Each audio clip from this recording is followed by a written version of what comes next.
Allô, je suis très contente de vous retrouver sur le podcast aujourd'hui. J'ai décidé de faire un épisode aujourd'hui parce que j'ai besoin d'une pause de devoir, parce que oui, je suis encore à l'école. Ceux qui me suivent, dans le fond, sur mes autres plateformes, vous êtes déjà au courant, j'en parle beaucoup, entre autres, dans mes stories, mais je suis en train de faire mon diplôme en nutrition sportive du Comité international olympique. En gros, ce diplôme-là, c'est un programme qui se fait post-universitaire, donc après les études en nutrition à l'université. Ça permet vraiment de se spécialiser en nutrition sportive. Je ne vous parlerai pas plus longtemps du programme en tant que tel parce que je me fais poser beaucoup de questions à ce niveau-là. Puis je me suis dit que j'allais probablement vous faire un épisode à un moment donné quand j'aurai plus de temps avec une de mes amies, collègues nutritionnistes qui est aussi en train de faire le programme en nutrition sportive. Mais en gros, aujourd'hui, je suis en train de travailler pour ce diplôme-là. J'ai un travail à remettre à la fin septembre et là, on est comme fin août. Donc, il me reste un mois pour faire ce travail-là. C'est un assez gros travail. C'est un travail qui se fait sur, dans le fond, toute l'année du programme. En février, si je ne me trompe pas, on doit choisir notre sujet. Fait que ça, c'est quand même quelque chose qui est très nice. On choisit le sujet du travail. Puis on envoie ça au responsable du programme. Puis suite à ça, on commence notre travail. Donc, c'est un travail qui s'échelonne vraiment sur toute l'année. La seule chose, c'est que je n'ai pas fait le travail sur toute l'année. Donc là, je me retrouve à un mois de la remise du travail à devoir un peu me taper tout ça. Je dis me taper tout ça, là, j'ai commencé pendant l'été, mais par temps perdu un petit peu. Là c'est un petit peu un sprint final. Fait que c'est sûr que ça me fait du bien de prendre une petite pause une fois de temps en temps. Puis là, je me suis dit, pourquoi pas faire un épisode justement en lien avec le travail pour vous parler de qu'est-ce que j'ai fait jusqu'à présent, de qu'est-ce que j'ai trouvé. C'est quand même assez intéressant. Le sujet que j'ai décidé de prendre pour ce travail-là, c'est la nutrition des athlètes de CrossFit. Pourquoi? Ben, en fait, c'est simplement parce que c'est mon sport. C'est un sport qui m'intéresse beaucoup. Puis c'est sûr qu'on ne voit pas beaucoup de choses passer en termes de recommandations pour les athlètes de CrossFit. Fait que je me suis dit, pourquoi pas m'attarder à ça puis voir qu'est-ce qu'il y en est vraiment dans la littérature. Il y a des choses que je savais déjà avant même de consulter la littérature, mais c'est quand même le fun de confirmer ce qu'on sait déjà par des études complètes. Ce qu'il faut savoir, c'est que le CrossFit, c'est assez jeune, bien assez jeune comme sport. En fait, dans la littérature, c'est assez jeune. Il n'y a pas beaucoup d'études faites précisément sur ce sujet-là. Fait qu'on doit avoir un peu de créativité. On doit être capable de, comprendre qu'est-ce qui se passe au niveau métabolique quand on pratique le sport pour être capable d'aller chercher des études sur d'autres sports similaires qui vont, dans le fond, au niveau métabolique, être similaires. Donc là, pendant l'été, c'est un petit peu ça que j'ai fait. Premièrement, j'ai regardé en termes d'études sur le CrossFit précisément qu'est-ce qu'il y avait. Il n'y avait vraiment pas grand-chose. Puis là, à ce moment-là, je me suis dit, oh mon Dieu, est-ce que j'ai bien fait de choisir ce sujet-là? Est-ce que je vais vraiment me casser le bessic à essayer de trouver des études pour mettre de la chair autour de l'os dans mon travail? Mais là, finalement, avec du recul, j'ai quand même réussi à faire une belle recherche. Fait qu'en gros, le travail consiste à justement éplucher la littérature sur un sujet précis.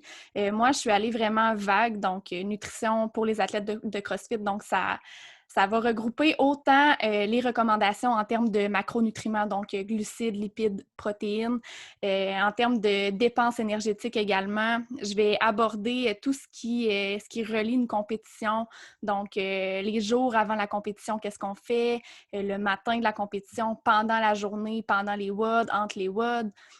Ah oui, avant de commencer aussi, il faudrait peut-être que je vous explique que si vous n'êtes pas à l'aise avec les termes de CrossFit, je vais souvent utiliser le mot WOD et ça veut dire, en gros, en anglais, Workout of the Day.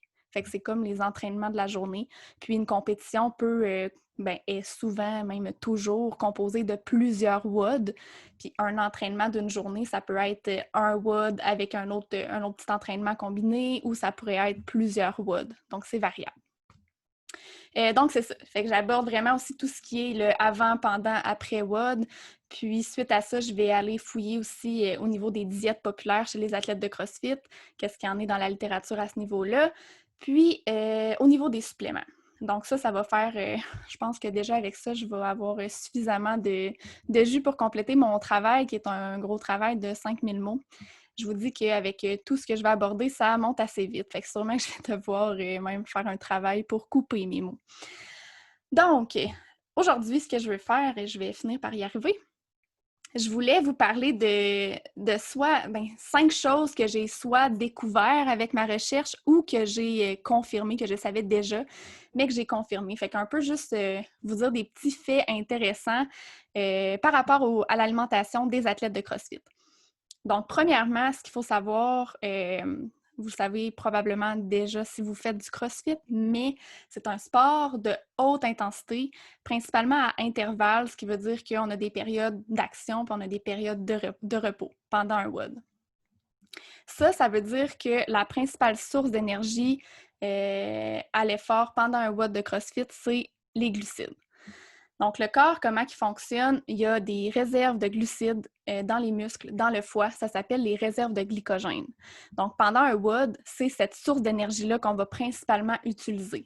Si je compare ça à un marathon, par exemple, qui est un effort de longue durée, à plus faible intensité, là aussi, on finit par utiliser les réserves de glycogène. Puis, les études faites sur les sports de longue durée, comme les marathons, ont montré qu'après environ 90 minutes d'effort d'intensité modérée à élevée, les réserves de glycogène sont complètement épuisées.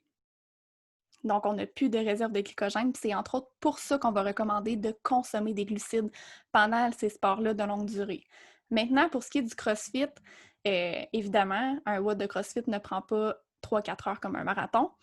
C'est beaucoup plus court, mais étant donné que c'est très intense, ce que les études ont montré, c'est que les réserves de glycogène s'épuisent très, très, très rapidement. Donc ça veut dire que ce qu'il faut retenir, c'est que quelqu'un qui fait du CrossFit a des besoins en glucides très élevés. Donc, ce n'est pas le temps d'aller faire une diète faible en glucides. Donc, ça, c'était mon premier point. J'en ai 5 à vous nommer. Je me suis fait des petites notes pour ne pas oublier. Ensuite de ça, quand on pense au CrossFit, étant donné qu'on travaille aussi avec beaucoup de mouvements d'haltérophilie, des charges aussi élevées, on peut travailler en force musculaire, on a tendance à penser que les besoins en protéines là, sont super élevés. C'est vrai que les besoins sont plus élevés que chez la population en général, mais ce qu'il faut regarder aussi beaucoup, c'est la répartition en protéines dans la journée. Je vous dirais que c'est encore même plus important que les besoins parce que souvent, on va combler nos besoins de base en protéines, mais le problème, c'est que les protéines vont souvent se retrouver dans les mêmes moments dans la journée. Fait que souvent, c'est genre dîner-souper, mais au déjeuner, on en a moins un petit peu, puis dans les collations aussi. Fait que de combler nos besoins, au final, c'est facile de le faire. La majorité des gens comblent très bien leurs besoins, mais au niveau de la répartition, parfois, il y a des petites lacunes. Donc, en gros, c'est ça. Pour ce qui est aussi, ce que j'ai découvert avec les études, pour le après-effort, au niveau de la récupération musculaire, ce qu'on dit, c'est qu'on a besoin autant d'une bonne source de glucides pour aller refaire les réserves de glycogène et aussi d'une bonne source de protéines. Les recommandations générales parlent d'un 20 grammes de protéines après l'effort. Ça, c'est pour les sports, les sports de force en général. Mais avec le CrossFit, on pourrait penser que ça serait même plus élevé que ça. Les études sont encore jeunes, on n'est pas capable d'émettre de recommandations claires, mais peut-être que dans quelques années, on va recommander même plus que 20 grammes après l'effort. Ensuite de ça, pour ce qui est du avant un WOD, ce qu'on a découvert avec les études, c'est que la consommation de glucides simples, donc de glucides rapides à digérer, juste avant l'effort, là, c'est pas la meilleure chose. Il existe 2 façons de faire entrer les glucides, le glucose, les sucres dans les muscles pour aller comme source d'énergie. La première façon, c'est avec l'insuline. Donc, quand on mange des glucides, ils sont digérés, ils se transforment en sucre simple dans notre tube digestif. Ils vont être absorbés dans la circulation sanguine, puis l'insuline va servir d'aller ouvrir la porte des muscles pour faire entrer le sucre dans nos muscles, puis les stocker sous forme d'énergie. Donc, la première façon d'utiliser le sucre qu'on mange, c'est l'insuline. La deuxième façon, c'est la contraction musculaire. Dans le fond, quand les muscles sont contractés, le sucre passe de la circulation sanguine jusque dans nos muscles. Maintenant, qu'est-ce qui se passe si on mange des sucres simples juste avant d'aller bouger, bien là, il va y avoir une sécrétion d'insuline, évidemment, qui va faire entrer le sucre de la circulation sanguine vers les muscles, mais il va également avoir la contraction musculaire vu qu'on commence à s'entraîner. Fait que là, l'entrée de sucre du sang vers les muscles se fait comme en double. Fait que le risque, c'est que dans notre sang, on ait une baisse de sucre. Donc ça s'appelle une hypoglycémie. Qu'est-ce que ça fait si on a une hypoglycémie parce qu'on a mangé une trop grande quantité de sucre simple avant d'aller bouger? Bien, ça fait qu'on peut avoir des nausées, on peut avoir une espèce de sensation de faim, puis effectivement, ça peut affecter notre performance. Donc, qu'est-ce qu'on fait pour éviter que ça arrive? C'est qu'on va manger quelque chose, mais 30 à 60 minutes avant l'effort.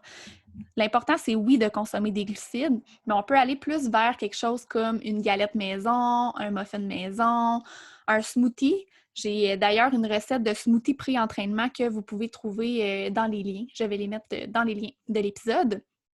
Ça pourrait être aussi un fruit comme une banane, mais c'est ça, c'est de le manger un petit peu espacé de notre WOD, là, pas super collé sur le WOD. Comme ça, on évite d'avoir ces symptômes-là qui peuvent être désagréables.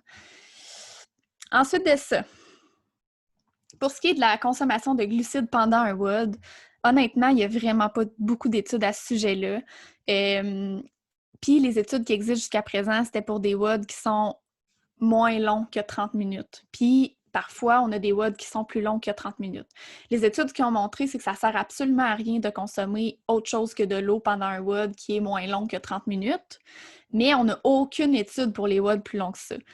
C'est sûr que si le WOD est très long, comme par exemple, il y a eu en 2018, si je ne me trompe pas, au CrossFit Games, il y a eu un WOD qui c'était un marathon de rameurs.